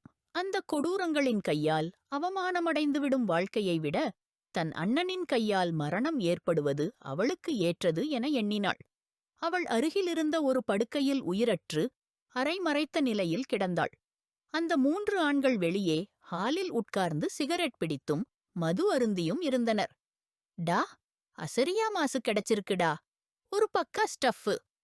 ஒருவன் புகை இழுத்தவாறே சொன்னான். ஆமாம்பா, வேற யாருக்காகவோ வீட்டை விட்டு ஓடியிருப்பா போல. ஆனா அவனும் விட்டுட்டு ஓடியிருப்பான் போலையே. இன்னொருவன் பதிலளித்தான். யாருடா? என் உள்ளமே துடிக்குதுடா. மீண்டும் ஒரு முறை அவளைத் தொடணும் போல இருக்கு. 3ஆவனின் முகத்தில் விருப்பம் ஒளிர்ந்தது. டா, பொறுமை வையடா. அவ நமக்குத்தானே. ஆனா இப்பவே மீண்டும் எதுவும் செய்யக்கூடாது. அந்த பெண் இறந்துருவா. அவளுக்குள் சக்தியே இல்லப்பா. எதுவும் தாங்க முடியாது. அந்த மூவரும் யூனிவர்சிட்டி நண்பர்கள், பணக்கார வீட்டு புள்ளைகள். அவர்களது வாழ்க்கையின் நோக்கம் போதை மற்றும் பெண் வேட்டை. ஒவ்வொரு முறையும் அவர்கள் ஒரு புதிய இரையை தேடுவார்கள். இவர்கள் மூவரும் அலி, ஃபஹத், அசத், இஷாலுக்கு கடும் பாதக கூட்டணியாகிவிட்டனர். இப்போ நான் பிராக் வைக்க முடியலடா. நீங்க 2ம் பொறுமையா இருங்க. நான் கொஞ்ச நேரத்துக்குள்ள வந்துருவேன். ஆசத் சொன்னான். எதையோ தாங்க முடியாமல் எழுந்து போனான். இவன் ஏற்கனவே திருந்தவே மாட்டான். அலி சிகரெட்டின் புகையை வெளியே விட்டபடியே அலட்சியமாக சொன்னான். அந்த 3 ஆண்களும் ஒரு பெண்ணை அவர்கள் விருப்பத்தின்படி பயன்படுத்தும் உரிமையோடு இருந்தனர். தாங்கள் வல்லமையுள்ளவர்கள் என்ற எண்ணத்தில் அவங்க எதிர்பார்க்காத அதிர்ச்சி அவங்க வாழ்க்கையையே புரட்டிப் போட்டுச்சு. அசத்திடம் இருந்து ஒரே எழும்பும் சத்தம் கேட்டது. வெளியில் இருந்த 2 பேர் அதிர்ச்சியில் பார்த்தனர். அந்த சத்தம் வந்த கமரத்துக்குள் போகும் முன்பே வாசல் சத்தத்துடன் திறக்கப்பட்டது. ஒருவன் அந்த வீட்டிற்குள் புகுந்தான். வீட்டில் உள்ள அந்த 2 ஆண்களும் மேல் துணியில்லாமல் இருந்தார்கள். மீசையை பிடிக்கத் தேவையில்லாமல் வாசல் வழியாக நடந்து போன அந்த மனிதன் ஷாவேஸ். ஒரே பார்வையில் புரிந்தது, இவர்கள் திருடன் மட்டுமல்ல, ஹைவானம். ஏதும் பேசாமலேயே அவர் நேராக அவர்களது மிக முக்கியமான இடத்தில் அறைந்தார். அந்த கேடிகளுக்கு அந்த வலியின் அளவை கூற முடியாது. அவர்கள் அரைத்து விழுந்தார்கள், துடித்தார்கள். ஆனால் ஷாவேசுக்கோ கருணை கிடையாது. அவன் அவர்களை கொல்லவில்லை. ஆனால் வாழவிடத்தக்க நிலையிலும் இல்லாமல் விட்டான். இன்றைக்கும் அவர்கள் அந்த நொடியை தூக்கி வீச முடியாத துயரத்தில் இருக்கும். அந்த நேரத்தில் இன்னொரு கூச்சல். அவன் உள்ளே ஓடினான். ஒருவன் தலையை பிடித்தபடி குருதியை பார்த்துக் கொண்டே கத்தினான். அவன் பதறி ஏதோ சொல்ல, இறப்பு வந்ததா என்ன தெரியல. ஆனா இது இன்னும் அதிகமான வேதனை. அந்த குரலில் ஒரு சகோதரனின் நெஞ்சை செதுக்கி வைத்த வலி இருந்தது. அவனுடைய கண்ணில் பட்டது. அவன் சகோதரி அரைதுணியில் படுக்கையில் கிடந்தாள். அவளது நிலை பார்த்தவுடனே ஷாவேஸ் அந்த நொடியிலேயே இறந்து போனான். அவளது சகோதரராக இருந்த மனிதன் அங்கே தீர்ந்து போனான். அவனது உள்ளமே அப்படியே சிதறி சலித்துவிட்டது. இந்த இடத்தின் முகவரியை கண்டுபிடிக்க அவருக்குக் கூட ஒரு நாளுக்கும் மேலாக ஆகிவிட்டது. இந்த நாட்களில் அவனது சகோதரியுடன் என்ன நடந்திருக்கும் என்பதே அவனுக்கு தெரியவில்லை. அதையெல்லாம் எண்ணவே அவன் மனம் தாங்கவில்லை. யாரப்பா நீ? உள்ள எப்படி வந்தே? பக்கத்தில் இருந்த ஒருவன் கத்தினான். ஷாவேஸ் தன் சிந்தனையிலிருந்தும் வெளியே வந்தான். அவன் தன் கையை தூக்கி ஏற்கனவே லோட் செய்திருந்த தூரனாவின் விசிறியை எடுத்து அந்த ஆளின் நெருக்கமான இடத்திலேயே தாக்கினான்.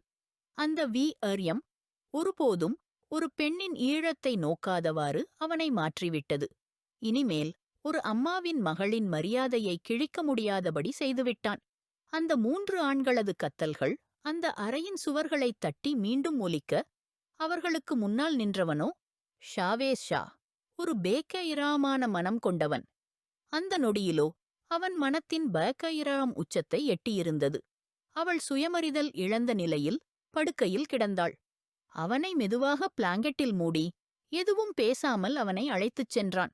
அவன் விருப்பப்பட்டால் அவன் அந்த 3வரையும் கொல்ல வந்திருக்கலாம். ஆனால் அதைச் செய்யவில்லை. அவர்களை உயிரோடு விட்டுச் சென்றான். ஆனால் அந்த 3வரும் உயிரோடு இல்லை, மரணமுமில்லை. எப்படி இருக்கிறார்கள் என்பதே தெரியாது.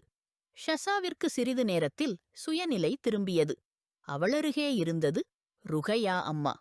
அவளது கையால் தன்னுடைய நெற்றியை தொட்டாள். அந்த இடத்தில் அவளுக்கு வலி ஏற்பட்டது.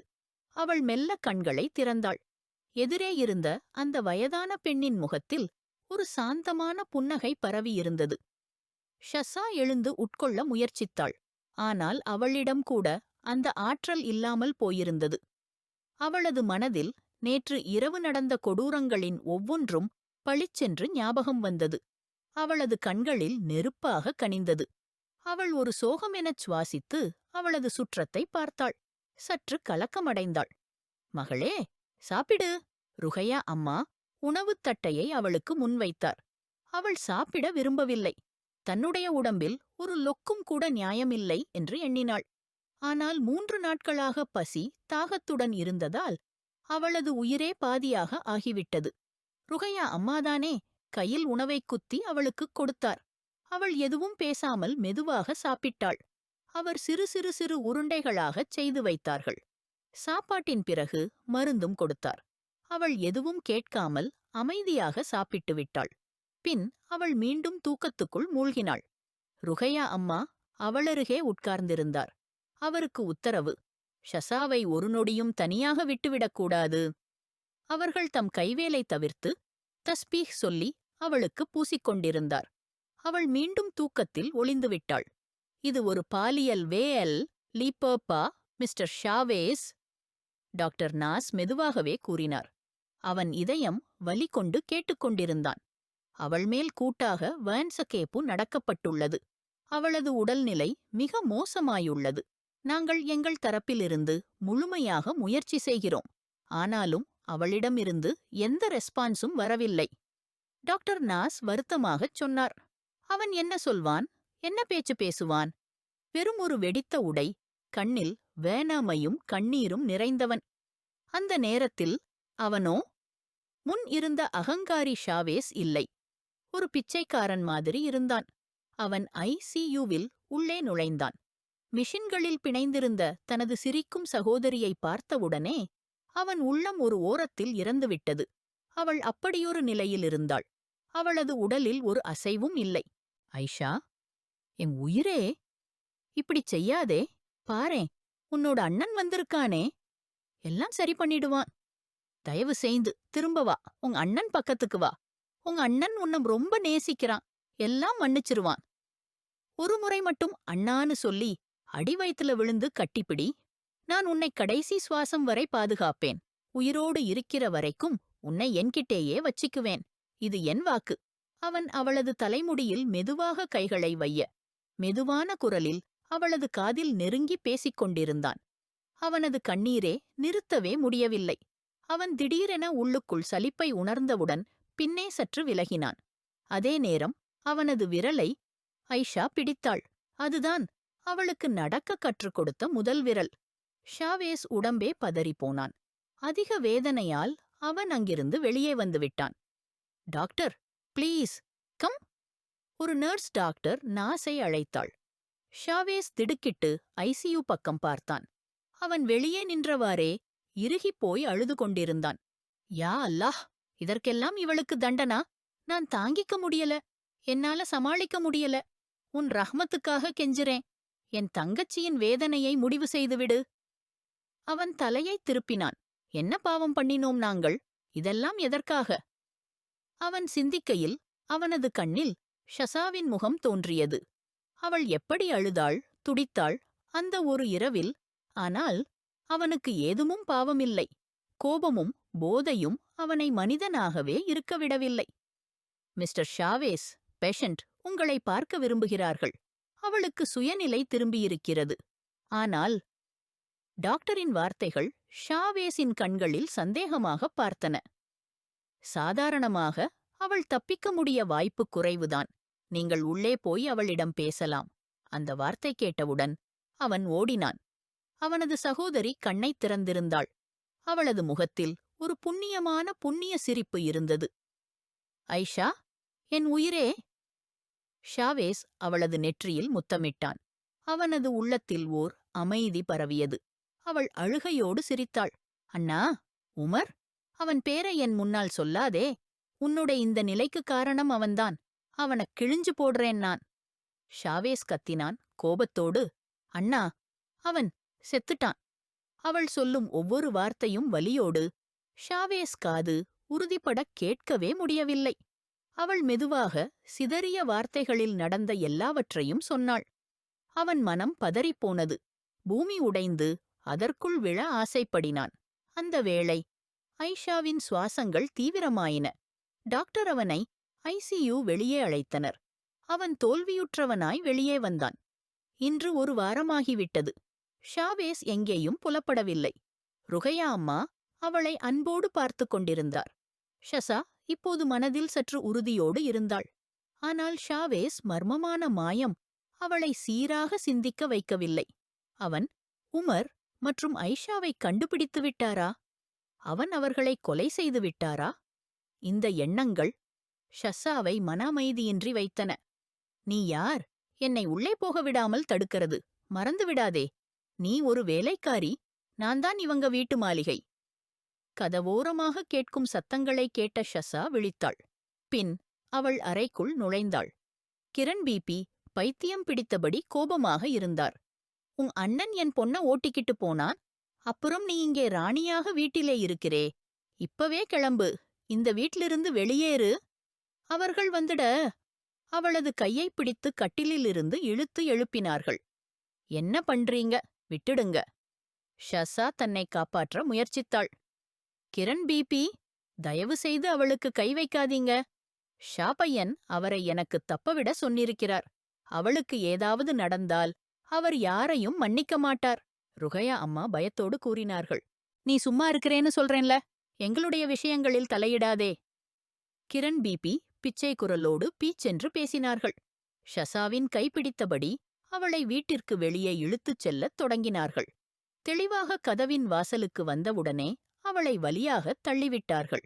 ஆனால் அவள் எதிரே வந்த ஒருவரை நெருக்கிக் கொண்டாள். அந்த நபர் அவளை உடனே தாங்கி வைத்தார். இன்றைக்கு 1 வாரத்துக்குப் பிறகு அந்த உயிரைக் கொல்ல வந்த மனிதரை அவள் பார்த்தாள். அவளை அவள் செய்யாத பாவத்திற்கு தண்டித்த ஒருவன். அவன் கண்களில் இன்று எதுவும் இல்லை. ஒரே ஒரு உணர்வு மட்டும் தவிர, அது வருத்தம். ஷாவேஸ் ஷசாவை கட்டிக்கொண்டு ஏதும் பேசாமல் உள்ளே சென்றான். ஷா, இவ இங்கே இருக்கக்கூடாது. இந்த பெண்ணுக்கு இந்த அரண்மனையில் இடமே கிடையாது. இவள உடனே வெளியே அனுப்பு. நான் இவளோட உருவை கூட காண விரும்பல. கிரண் பிபி வெறுப்புடனும் அனாதரவுடனும் சொன்னார்கள். ஷாவேஸ் ஒரு கணம் நின்றான். அவன் உள்ளத்தில் எத்தனை வலியோ அவனுக்கே தெரியும். அவன் பல இரவுகள் தூங்காமலேயே கடந்தான். அவன் துன்பங்களையெல்லாம் உள்ளுக்குள் புதைத்து வைத்திருந்தான். ஷசா அவனது முகத்தையும் கண்களையும் பார்த்துக் கொண்டே இருந்தாள். அவளது உள்ளம் ஏதோ தவறாக நடக்கப் போகிறதென்று கீதமிடியது. அண்ணா! ஷசாவுக்கு தன்னுடைய அண்ணன் ஞாபகம் வந்தது. ஷா, நீ கேளுறியோ? நான் பேசுறேனே. கிரண் பிபி அவனுக்கு முன்னால் வந்து வேகமாக கத்தினார்கள். ஷாவேஸின் கை தானாகவே அவர்களது கழுத்தை பிடித்துவிட்டது. இவ்வளவு திடீரென நடந்ததால் அவர்கள் திடுக்கிட்டுப் போனார்கள். ஷாவேஸின் பிடி 2 மடங்காக வலியாயது. ஷசா பயந்து ஷாவேஸை அவர்களிடமிருந்து தள்ளி வைத்தாள். அவர் சிரம் தட்டிக்கொண்டு நின்றார்கள். உன்னைப்போல் ஒரு பெணுக்கே இந்த அரண்மனையில் வாழ உரிமை கிடையாது. ஐஷா இறந்து போனாள். கொலை பண்ணின உனது பாவம்தான் உனது மகளை. ஷாவேஸின் வார்த்தைகள் அந்த அரண்மனையின் சுவர்களையே குலுங்க வைத்தன. போயிடு, இப்போ கண்ணீர்ல மூழ்கி பிணந்தான் புடி. அவன் சொன்னவுடனே கிரண் பிபியை வெறியுடன் பார்த்தவாறே தன் அறைக்கு சென்று விட்டான். அக்தர் சாஹிப் மாடிப்படிகளில் இறங்கிக் கொண்டிருந்த போது அந்த வார்த்தைகள் கேட்டவுடனே அவரது கால்கள் நடுங்கின. ரெயிலிங்கை பிடித்து தாங்கிக் கொண்டார். ஐஷா இறந்து போச்சா? இந்த கேள்வியே வீட்டையே உலுக்கியது. ஷசா ஷாவேஸை பின்தொடர்ந்து அவனது அறைக்குள் ஓடினாள். நீ என்ன சொன்ன? அது பொய்தானே? ஷசாவின் கண்களில் துரதிருஷ்டமான கண்ணீர் பெருக்கெடுத்தது. ஷாவேஸ் அவளை இறுக்கி தன் மார்பில் சாய்த்தான். அவளுக்கு அந்த நேரத்தில் ஒரு தோள்தான் தேவைப்பட்டது. ஒரு உறவின் அரவணைப்பு. வலி குறைக்கும் ஒரே ஒரு நபர். அவன் அவளைக் கட்டி மௌனமாகவே சத்தமின்றி அழுதான். உடைந்து போனவனாக அழுதான். ஷசா அவனை அந்த நிலையில் பார்த்து தானும் அழ ஆரம்பித்தாள். அவள் ஷாவேஸை இப்படியும் ஒரு நாள் பார்க்கப் போகிறாள் என யாரும் சொல்ல முடியாது. இவன் ஒருபோதும் அழவே இல்லையே. அவன் எப்போதும் வெறி, கோபம், சத்தம், அதைத்தான் அவள் பார்த்தாள். ஆனால் இன்று அவன் அழுகையோடு அவளுடைய இதயத்தையே இழுத்துவிட்டான். ஷசா, அழுப்பா? உன் அண்ணன் அவனும் போயிட்டான். அவளுக்கு காதில் தீயாகப் பட்டது. அவன் மெதுவாகச் சொன்ன அவன் சிரிப்பில்லா குரலில் அவள் அடுத்த நொடியிலேயே அவனது கைகளில் விழுந்து மயங்கிவிட்டாள். அவளுக்கு விழித்த நேரத்தில் மிக அருகில் அவளது முன்னால் ஷாவேஸ் இருந்தான். அவன் கவலையுடன் இருந்தான். அவனை பார்த்தவுடனே ஷசாவின் உள்ளத்துப் புண்கள் மீண்டும் பதறின. அவள் மறுபக்கம் திரும்பினாள். அவளது அந்த திருப்பம் ஷாவேஸின் உள்ளத்திலேயே எடுக்கப்பட்ட துரண்டப் பாறையைப் போல் இருந்தது. அவன் அவளுக்கு பின்னால் நிழலாக வந்து அவளுக்கு பின்னால் படுத்துக்கொண்டு அவனை கட்டிக்கொண்டான். அவனது முகத்தை அவளது கழுத்தில் மூடினான். அவன் இன்னும் அழுது கொண்டிருந்தான். அவளும் அதே நிலையில் இருந்தாள். அவள் ஷாவேஸின் கைகளை விலக்கவில்லை. ஆனால் எதுவும் மறுபடியும் அவனுக்குச் சொன்னதும் இல்லை. அவன் மெதுவாக அவளிடம் எல்லா உண்மையையும் கூறத் தொடங்கினான். ஷசா நினைத்தது ஷாவேஸ் உமர் மற்றும் ஐஷாவை பதறத்துவிட்டான் என்று. ஆனால் உண்மை மிகவும் துயரமானதாயிருந்தது. அவளது உடலே நடுங்கியது. அது கேட்கும்போது ஐஷாவின் வேதனை. அவளது அண்ணனின் மரணத்தைக் கூட ஒரு நொடியிலே மறந்துவிட்டாள். அவள் முகத்தை திருப்பி ஷாவேஸை பார்த்தாள். அவன் அந்த நேரத்தில் அழும் ஒரு சிறு பிள்ளையைப் போல் தோன்றினான். அவன் தன் தங்கையின் வேதனையை உணர்ந்து கொண்டு அவள் போலவே துடித்துக் கொண்டிருந்தான். அந்த தினத்துக்கு எதிரொலியாக, அல்லாஹ் என்கிட்ட என் தங்கச்சியாவே பறிச்சுட்டானா? அவன் வார்த்தைகளால் கட்டுப்படுத்த முடியாமல் நிலைதிருந்தான். ஷசாவின் மனம் அவ்வளவு பெரிதாக இருந்ததில்லை. அவளால் அவனை இந்த வலிய நேரத்தில் தனியாக விட்டுவிட முடியவில்லை. அவளுள் இருந்த மனிதத்துவம் அவளுக்குத் தடையாக இருந்தது. அவள் ஷாவேஸின் மார்பில் சாய்ந்திருந்தாள். அவளுக்கும் அவளுடைய துன்பங்களை மறக்க வேண்டும். அவளது அண்ணனின் மரண வேதனையை தள்ளி வைக்க வேண்டும். அவன் மார்பில் சாய்ந்தவாறே அவளது வலிகள் சற்று குறைய ஆரம்பித்தது. ஷாவேஸிற்கும் ஓர் அமைதி கிடைத்தது. அவனது உள்ளத்தில் பளிச்சென ஓர் ஒளி பிறந்தது. சில நாட்கள் கழித்து ஷாவேஸ் ஏழைகளுக்கு உணவும் சதகாரியங்களும் வழங்கி வீடு திரும்பினான். கிரண் பீபி மற்றும் அக்தர் சாஹிப் அனைவருக்கும் உண்மையை சொல்லிவிட்டான். கிரண் பீபி இந்த அதிர்ச்சியில் தங்கள் மனநிலை தடுமாறிவிட்டது. அவளுக்கு யாரும் தண்டனை கொடுக்கவே வேண்டியதில்லை.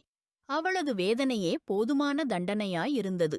அவன் அறைக்குள் வந்தபோது ஷசா கையில் ஏதோ வைத்தபடி நின்றாள். அவளது முகத்தில் பதட்டம் இருந்தது. ஷாவேஸை பார்த்தவுடன் அவள் கையை பின்னால் மறைத்துவிட்டாள். இந்த நாட்களிலே ஷாவேஸ் அவளுடைய எல்லா தேவைகளையும் மௌனமாகவே நிறைவேற்றிக் கொண்டிருந்தான். அவளுடைய ஒவ்வொரு பாசத்தையும் அவன் பாதுகாத்தான். அவனுக்கு எந்த உரிமையும் இல்லையென்றாலும். ஷசா மௌனமானவளாயிருந்தாள். ஆனால் கடந்த 2 நாட்களாக அவள் தனக்குள் ஏதோ மாற்றம் உணர்ந்தாள். அதனால் ருகையா அம்மாவுடன் மருத்துவமனைக்கு சென்றிருந்தாள். மருத்துவர் கொடுத்த ரிப்போர்ட் அவள் 100 முறை படித்துவிட்டாள். ஆனால் இன்னும் நம்ப முடியவில்லை. அந்த ரிப்போர்ட் அவள் பின்னால் மறைத்து வைத்திருந்தபோது ஷாவேஸ் அருகில் வந்து அது அவளிடமிருந்து எடுத்துக்கொண்டான். ஷசாவின் கண்கள் கீழே பார்த்திருந்தன. ஷாவேஸ் அந்த ரிப்போர்ட்டை வாசிக்கும்போது அவனது உள்ளம் புத்துயிர் பெற்றது. அல்லாஹ் அவனுக்கு இன்னொரு வாய்ப்பு கொடுத்திருந்தார். தன் தவறுகளைத் திருத்த ஒரு புதிய அத்தியாயம். அவன் நெற்றியை மூடிக்கொண்டு அல்லாஹ்வுக்கு நன்றி சொன்னான். அவனது தப்பா ஏற்கப்பட்டது. அவன் மெதுவாய் சிரித்து ஷசாவை கட்டிக்கொண்டான். ஷசா ஆச்சரியமாக அவனை பார்த்தாள். அவன் மகிழ்ச்சியாக இருந்தான். Thank you so much Sasha. அவன் அவளது கன்னத்தில் முத்தமிட்டான். அவனது குரலில் புனிதம் கம்மியது. நீங்கள் சந்தோஷமாக இருக்கிறீர்களா? அவள் குழப்பத்தோடு கேட்டாள். ஏன், நீ நினைச்சே இல்லையா நான் சந்தோஷமாயிருப்பேன்னு? அவன் அதிர்ச்சி சிரிப்புடன் கேட்டான். அந்த இரவு, அந்த விஷயம், அவள் விருப்பமில்லாமல் நீங்களே? அவள் எதிர்பாராத விதமாகச் சொன்னாள். ஷசா அவனது மூச்சிலும் கூட அவளை நெருக்கி அவள் உயிர் நடுங்கியது. அந்த இரவில் நடந்ததற்காக நான் மன்னிப்பு கேட்கிறேன். ஆனால் அதற்கு அர்த்தம் இது அல்ல. நான் உன்னை மறந்துவிட மாட்டேன். உணர்வுகளில்லாமல் உன்னை விலக்க மாட்டேன். இல்லையென்றால் என் குழந்தையையும். அந்த நாளில் என்னை தூண்டிவிட்டார்கள். உன்னிடம் பழிவாங்க வேண்டுமென்ற எண்ணம் இருந்தது. நான் அப்படி பயங்கரமாக நடந்திருக்க மாட்டேன். நான் உணர்வோடு இருந்திருந்தால். ஷசா அதில் பதறினாள். என்ன அர்த்தம்? ஷசா, எனது குளிர்ந்த பானத்தில் ஏதோ கலந்துவிட்டார்கள். நான் உனக்கு வலி கொடுக்க வேண்டும் என்ற நபர்கள் வேலை. நீ என் வலியை தாங்கிக் கொண்டாய். ஆனால் அல்லாஹ் அவளுக்குக் கொடுத்த வலியால் அவள் உயிரே கெட்டுப்போனாள். அவனது வார்த்தைகளால் ஷசாவின் கண்கள் கலங்கின. அவளது உள்ளத்தில் இருந்த கொதிப்பு தளர்ந்தது. அந்த இரவு அவளுக்கு மீறி ஏற்பட்ட காயங்கள், அவளது மரணத்தைப் போலும் வேதனை. ஆனால் இன்று அவனது உண்மை உணர்வுகளைக் கேட்டவுடன் அவளது உள்ளம் மன்னிக்கத் தயாராயிற்று. அவள் அவனை கட்டிக்கொண்டாள். ஷாவேஸ் அவளை இறுக்கிப் பிடித்து சாந்தியுடன் கண்களை மூடினான். அவள்தான் அவனது சாந்தி. அதை அவன் இன்று உணர்ந்தான். இருவரும் பல துயரங்கள், வலிகள், காயங்கள் தாங்கிவிட்டனர். ஆனால் இப்போது அவர்கள் ஒருவருக்கொருவர் துயரத்தைச் சுமக்கும் தோள்கள் ஆனார்கள்.